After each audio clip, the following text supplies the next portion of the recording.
శ్రమలు, కష్టాలు, ఇరుకు ఇబ్బందులు ఉండవేమో, శ్రేష్టమైన ఈవులతో నేను నిన్ను తృప్తిపరుస్తాను. ఆమేన్. హల్లెలూయా, హల్లెలూయా. కాబట్టి నేను మీకు చెప్పబోయే మాట ఒకటే.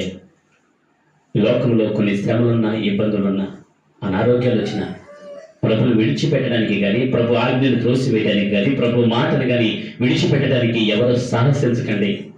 ప్రభు మాటను పాటించండి, ప్రభు ఆజ్ఞను పాటించండి. ప్రభుతో ఉండటానికి నిత్యము కూడా ప్రయాసపడండి.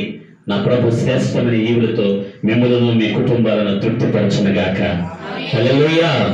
ప్రార్థన చేసుకుంటాం. వారిలో ఒంటరైన వారు 10,000 మంది అవుతారు. నువ్వు కృంగిపోవద్దురా, నువ్వు చెడియొద్దురా, నువ్వు భయపడొద్దురా నాయనా దావీదా అని చెప్పి తల్లి నైన నుచావేతంట కుమారుణ్ణి ఆట నోట భక్తులు పెంచిందండి. హల్లెలూయా.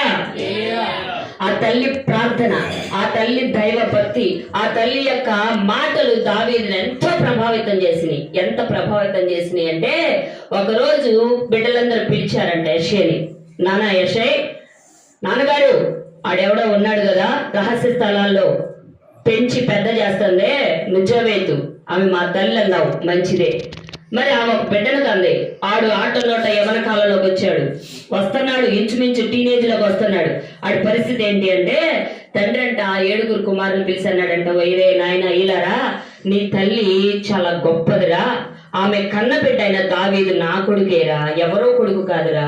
నేను ఇలా పరిస్థితి, నా యొక్క అధికారం పోద్దని, ఆ సన్హెరీబు సభలో నా యొక్క పాత్ర పోద్దని, పెద్దలతో నా యొక్క మాట పడాల్సి వస్తుందని నేనే మీ తల్లిని దూరంగా ఉంచి, నేనే నీ తమ్ముడైన దావీదుని దూరంగా ఉంచావురా. అంతేగాని నీ తల్లి గొప్పదిరా, నీ తమ్ముడు గొప్పోడురా, ఆడు ప్రార్థనా పరులురా, భక్తి పరులురా అంటే, సరే తీసుకొచ్చి ఇంట్లో పెట్టండి అన్నారు. హల్లెలూయా. యెషయా మాటలకు కుమారులు సమ్మతించి ఇంట్లోకి వచ్చిన తర్వాత అప్పుడు చూడండి ఇంకా దావీదు యొక్క కష్టాలు ఎంత గొప్పవంటే, దావీదు ఇంట్లోకి వచ్చిన కానీ